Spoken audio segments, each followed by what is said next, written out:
Do you ever feel like you just get lost in what you don't have? You're just absolutely consumed by the non-existent?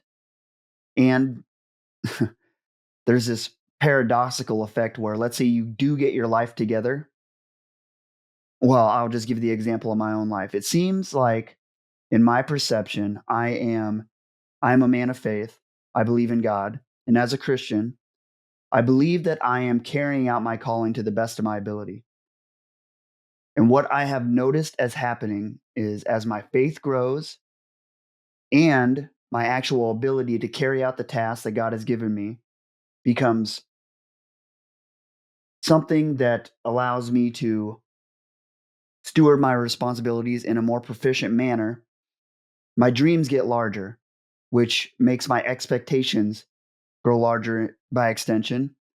And then I can find myself getting lost in the absence of the things that I see in my dreams that aren't actually real in my current place and time in regards to the journey that God has me currently on. I get lost in what I don't have when, if I were to look at the beginning of my life or the beginning of my own personal development journey and compare that to now, it brings me to tears, essentially, based on how far God has brought me, the things that I've been able to drag myself through, the people that have been there to help me and pick me up when I was such an idiot that I couldn't do it myself. And of course, there will never be a day when I can just do everything by myself. And that's a lesson that I'm having to learn repetitively over and over. But one thing that I keep finding myself feeling all the time is, why don't I have X, Y, and Z thing in my life? Why don't I have these things that I feel God has placed in my heart to get? There's this place that I'm going to, and I can just let it slip from my mind. And before I know it, I'll be praying to God, asking for things with a heart totally postured to just fulfill my personal desires rather than carry out a sort of selfless philosophy such as the one that Jesus enacted when he interfaced with the world here, and he carried out the ritual of his self-sacrifice on the cross to save the entire human race, those that would accept him as their savior. That sort of selflessness is the standard, and I will always find myself continually falling not even just short of that, but doing the antithesis of it, where I'm trying to fill my own cup rather than fill others rather than fill other people's cups all the time. And this is happening when my faith is growing, when I am feeling the closest I can with Jesus at that current moment in time in my life. And today I'm going to read a passage in Matthew chapter 8. Last week, I just finished up Matthew chapter 7. And there's a couple stories that exemplify Jesus healing some people and the posturing of these individuals' heart as they approach Jesus, the Son of God, and ask for the healing. The way that they ask for it is transformational. At least it is for me. If you really look between the lines and think about what is actually happening as this scene is transferred to text, sometimes we can lose the emotion, right? Sometimes we can lose it. But if you really transpose yourself there to that environment, to that scenario that it is portraying to us via text, as you read the Bible, you will come to a whole new outlook and a whole new perspective. And you can transpose that into your own life and apply it to certain things. Like, for example, the reaction that I was just describing, wherein I will be carrying out my calling in how I perceive it as being a proper way of carrying it out. And the opposite emotional effect that I would think would be the result of those actions actually comes to fruition in me. And I just become selfish. And I start getting lost in what I don't have rather than praising God for what I do have and focusing on what is right in front of me, while also understanding that the real treasure resides in heaven and I can't get lost in what is going on down here in physical form. There is a war, a spiritual war going on behind the scenes. God is pulling strings and opening doors, closing doors, taking people out of my life, putting relationships in my life, introducing me to new people at the right time and right moment. Or maybe he is, like I said, closing doors on some relationships. Maybe he'll reopen them later. I don't know. But there's all these things all the time that you can just miss and take for granted. In these two sections that I'm going to read today, they are examples of people coming to Jesus and asking for healing. And they show how you can correctly posture your heart, which will put you at a place to properly receive and carry out the blessings of God. And so I'll begin in Matthew chapter 8, verse 1, and this section is titled, Jesus Heals a Man with Leprosy. Now, to set the context, this is right after Matthew chapter 7. He just got done giving the Sermon on the Mount.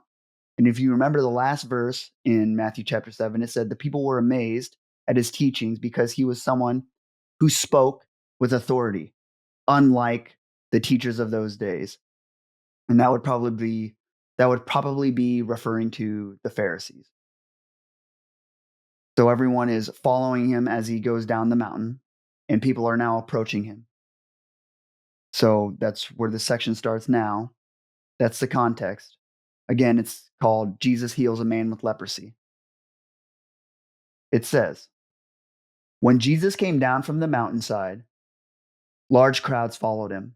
A man with leprosy came down and knelt before him and said, Lord, if you are willing, you can make me clean. Jesus reached out his hand and touched the man. I am willing. He said, be clean. Immediately he was cleansed of his leprosy. Jesus said to him, see that you don't tell anyone, but go, show yourself to the priest and offer the gift Moses commanded as a testimony to them. One key thing here, the thing that stuck out to me right away, was the way that this person who wanted to be healed by Jesus, the way he approached him and the way he postured his heart, the way he carried himself, or I should say, the way he lowered himself before Jesus.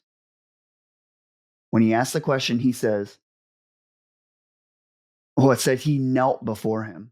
A man with leprosy came and knelt before him and said, Lord, if you are willing, you can make me clean.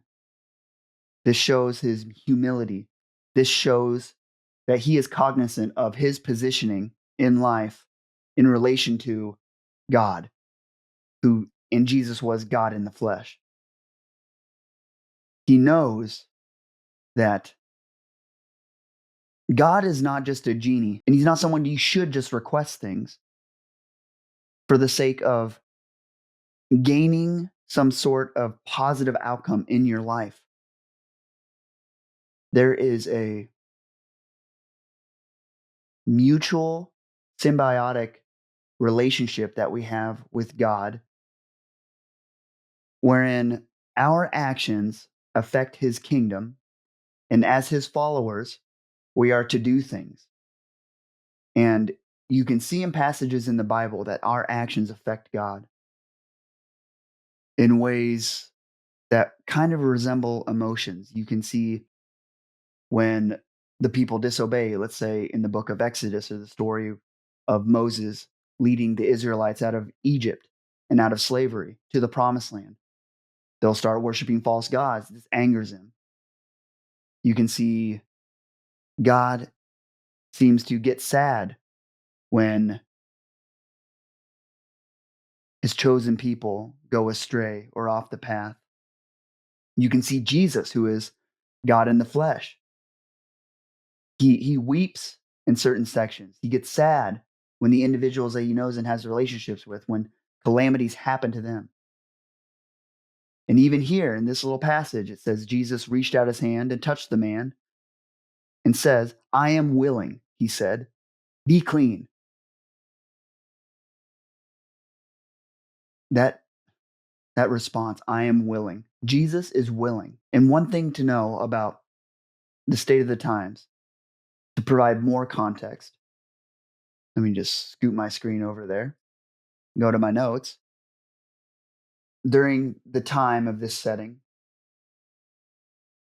people thought that those who are unclean, those that had leprosy, for instance, the the medical technology obviously wasn't what it is today. Our understandings of things weren't what they are now.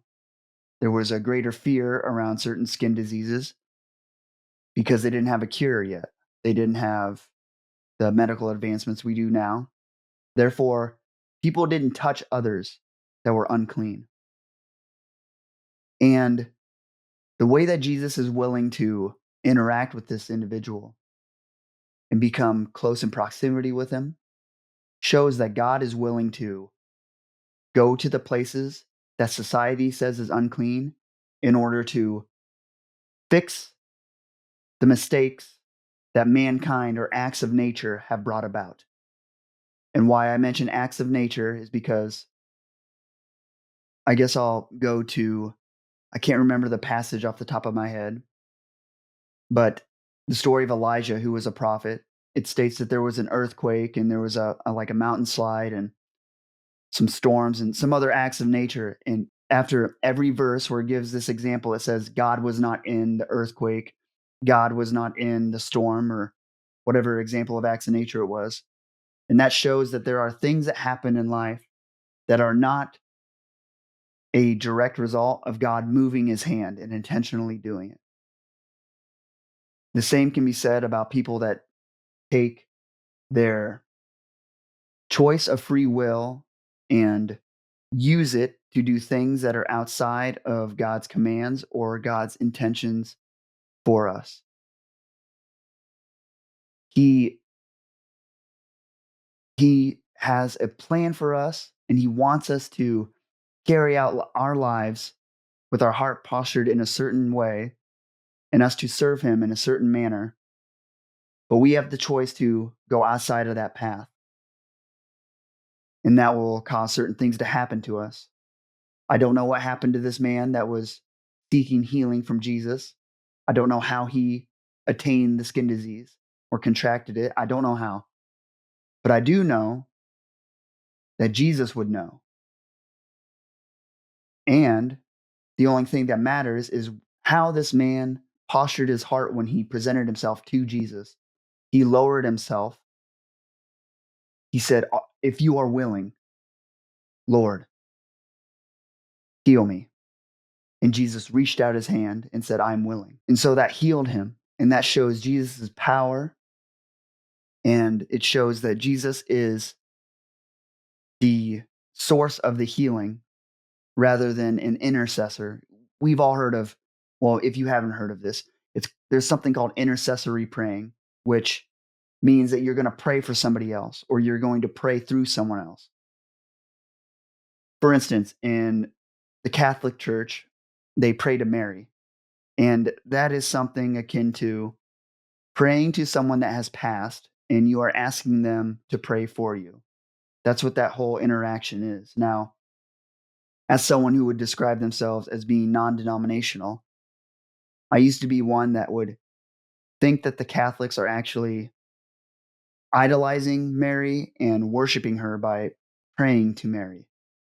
And I'm sure there are obviously cases of that happening. People are not perfect. But when but that doesn't mean that that is what Catholicism originally intended when that idea came to fruition. Intercessory praying is a thing. It's a thing in the Bible. And what that shows the example of is people praying for others and then trusting that God will carry out the actions and bring about miracles in others' lives or do what needs to be done or do what's right. I always say to myself when I pray, God, thank you so much for not answering my prayers in the way that I've prayed them, but for answering me in the way that is right. Because sometimes my dreams and what I want would not be good for me in my life at all. I'm sure people can relate to that in a million different ways. But this example here where Jesus heals him by him reaching out his hand and healing him, he is he is stating, he is showing that he is the Son of God. He is God. He's not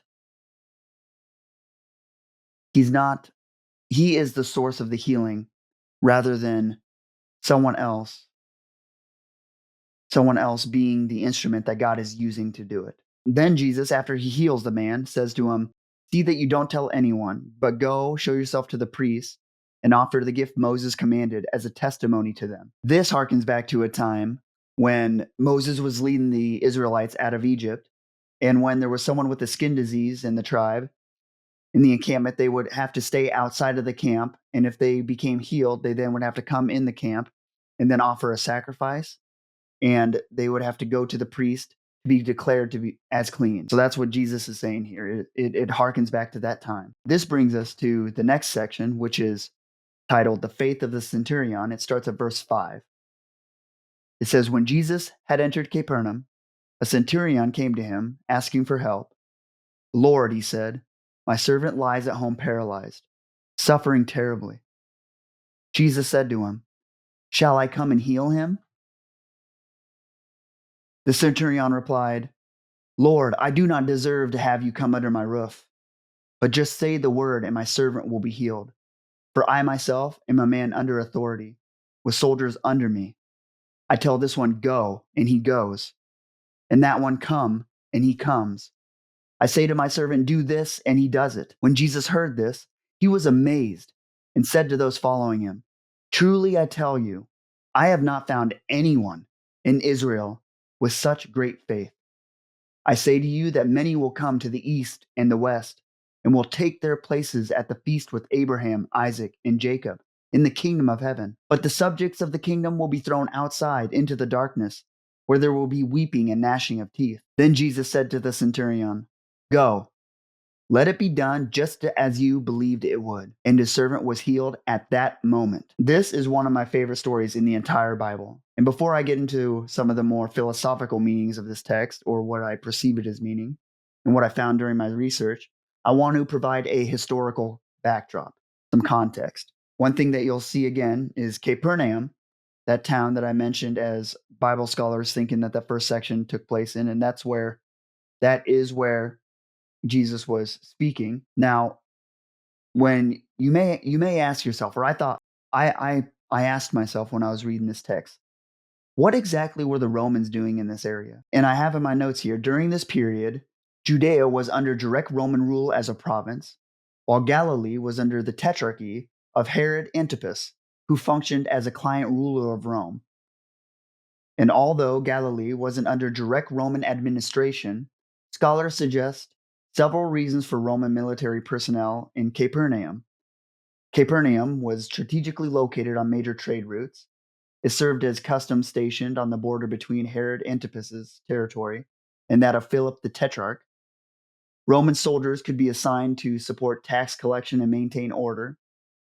And the centurion, like this person here, the centurion's role would have been directly serving in the Roman military. And he was the one that was in charge of overseeing a small garrison. And how the military was structured is you would have a Roman legion, which was normally 6,000 people. It was 5,300 infantry and 700 cavalry. And then there were 10 cohorts. So those 6,000 men were then subdivided into 10 cohorts. Each cohort were made up of 6 centurias, which had 100 men each. And those centurias, they were each led by centurions. Now, the centurions, being the leaders, up in the hierarchy, they would have been paid more than the average common soldier, and they would have had higher responsibility than others. They were a leader within the military, right? And that is what a centurion is. Him being in the military, that was a part of the government, that was the overruling body of people for this province, people that weren't people that probably he really didn't think of as being his, right? In a personal way. Like, I don't know this for sure. But you just think of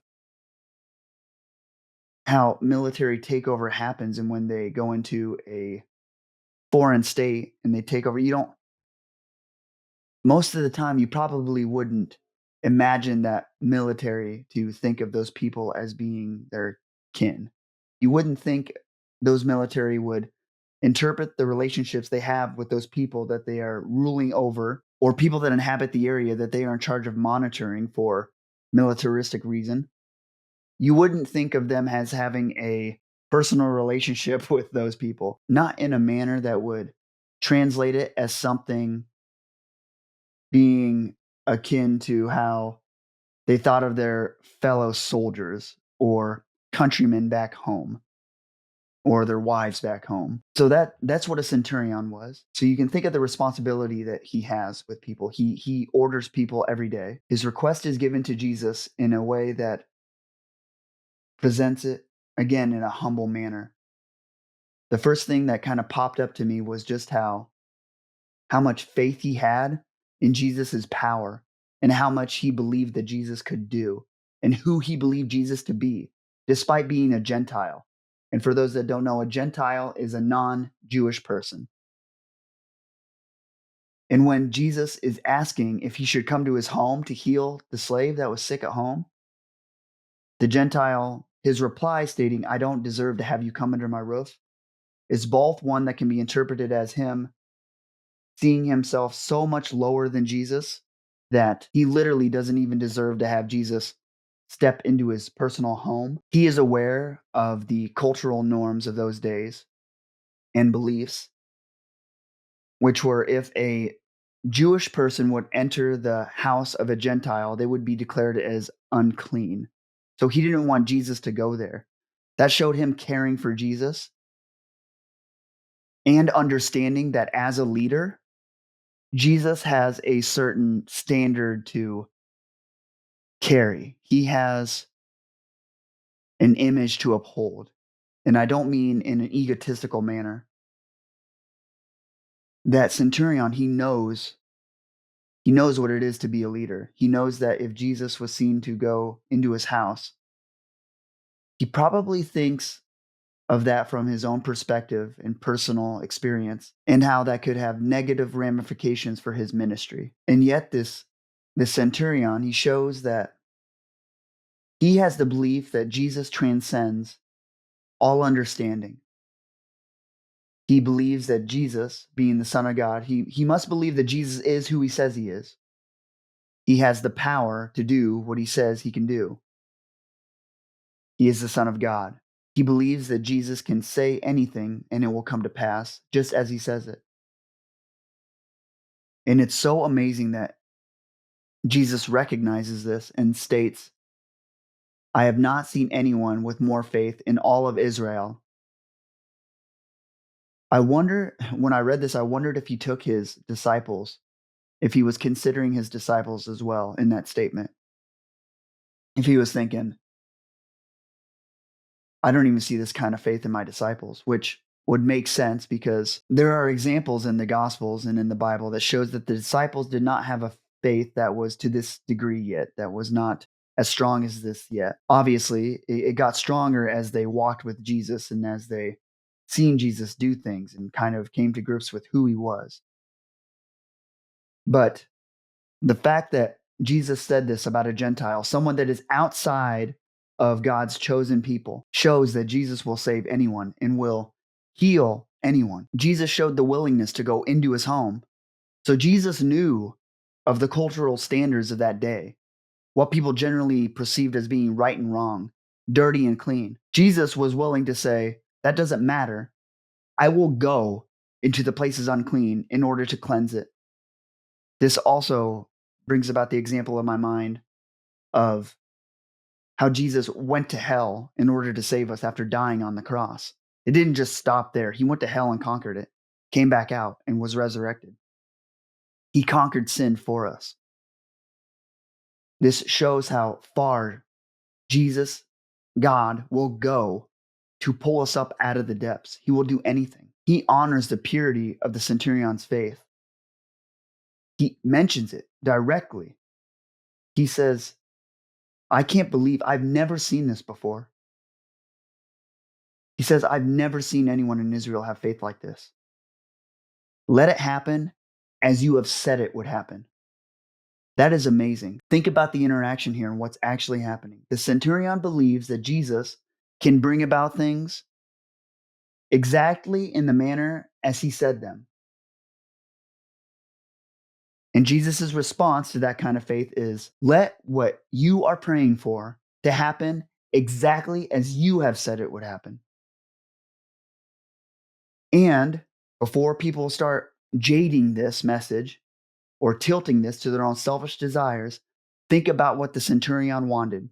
He wanted his slave to be healed at home. That is someone else's well being. Jesus could see that as well. So, what does this tell us? This tells us that God honors those who come to him in humility. There's this quote in a book that I read by Carl Jung called Modern Man in Search of a Soul. And if I remember it correctly, it goes something like, modern man can't see God anymore because they don't lower themselves enough. They can't lower themselves to the level to properly hear him and be with him, essentially. It's something like that. And that relates to this example here in Matthew chapter 8, where this centurion has the sort of faith that is earth moving. It is mind shattering. It shows that when you bring that sort of faith in humility, lowering yourself for the sake of others and then for the sake of furthering God's kingdom, when you present scenarios or circumstances to God and pray for things with a correctly postured heart, God uses that as the vessel to bring about miracles in the world just as you prayed them. Now, I don't know the circumstances that led up to that moment. I don't know what the centurion had been through. I don't know. And I'm not saying that every single time you ever pray for something where you believe that your heart is postured like that, that something will happen. That is similar to how Jesus brought about this miracle and healing this slave for the centurion. I'm not saying that'll happen every time. But what I am saying is this shows that God honors the sort of embodiment of that philosophy, that that walking out of your faith, that being aware of our position in relation to God and how we understand what we do affects things in his kingdom and how we are supposed to be his servants and we are supposed to be looking out for others, how we should act as if God is real. We should believe the things that we say we believe. If you accepted Jesus Christ as your Savior in church one day, you should live a life that reflects it, not something that represents a blend of things that are popular in culture today while also being halfway God honoring. You should live a life that reflects someone that believes that God is real and looking out for you, that can bring about miracles in the world. And as someone that believes that their current perception of the world is one that is brought about from mortal understanding, and God's knowledge and perspective of things is greater than anything that we can even imagine. We can't even wrap our minds around it. And when you think about this example in the Bible of the centurion and his pure faith and the posturing of the heart of the man that came up to Jesus asking for healing, think about how it can apply in your own life. When you find yourself falling into patterns of thinking that I was describing when I first started this video, wherein you concentrate on what you don't have or you get lost in what you don't have, rather than looking to God with a heart postured in a humble manner, thinking, Lord, I know you can bring about miracles. Maybe he is bringing about miracles in your life right now, and you just happen to forget for a few days, like I did, that it isn't just about where we're going. It's about where God has me right now and what He has for me to work on right now without getting lost in all of the things that culture says are valuable. I have to carry out His commandments in a way that is honoring and pleasing to Him, even if that means I'm walking the narrow path and not one that many traverse, even if that makes me look goofy and weird. I need to concentrate on what He has for me to accomplish here for the sake of others and furthering His kingdom. That will bring me to wherever He wants me to go. That will enable me to be a vessel for Him that can face my fears. I can be transformed into the person that has the ability to face my own fears and my own insecurities. I would encourage you to look at your own life. Think about the things that maybe you're afraid of doing, or think about the moments or the areas of your life that you are concentrating on what you don't have rather than being mindful of where God has brought you to and what perhaps He wants to do through you and in you by interacting with whatever is around you. And it could be an idea. I don't want people to get lost in actual physical environments and physical things. There could be an idea that God plants in your head, and He wants you to work with it in a way that will bring it to a greater form that you can bring into the world in order to serve others and further His kingdom. But that doesn't mean that you will be exercising a pattern of negative thinking. You can think about things that you don't have in a manner that still brings you forward and is positive and helps you work on the things that are right in front of you. It's just like me working on the modernization of the mainframe initiative at work as an architect of it, essentially. I I could get lost in all of the components that are not put together yet, and that could bring me down. Or it could be used as fuel to positively encourage me to work on the things God has me to focus on right now to better serve all of the teams that are going to be connected to this application or feature in a manner that will render all of these workers' lives better, all of the processes better, the company will benefit from it. And I don't get lost in what I don't have built yet in a way that sends me spiraling down to hell. Ask God to shift stones in you. They could be mental, they could be emotional. Ask Him to show you where He wants you to focus and to not get lost on things here in the earth in a manner that will pull you away from responsibly carrying out your calling, but to keep your focus on what you are to work on here while being cognizant of the treasures being in heaven. And God will honor that sort of posturing of your heart. And God is so good. I hope this helped you think about some things in your life in a self analytical manner that God can use to bring about great miracles. I've caught myself so many times just getting lost in what I don't have all the time, even when areas in my life seem to be doing amazing. There can be a little pocket down here where I'll go to this thought repetitively and I'll think, oh, I don't have that yet. I don't have that yet. It'll cause me to miss something that I do have or miss working on something I should be focusing on in a positive manner. God really checks me there, and He'll check you too, and you'll come out better for it. And with that said, I'm going to get going. I love you and I thank you. I'll see you next week.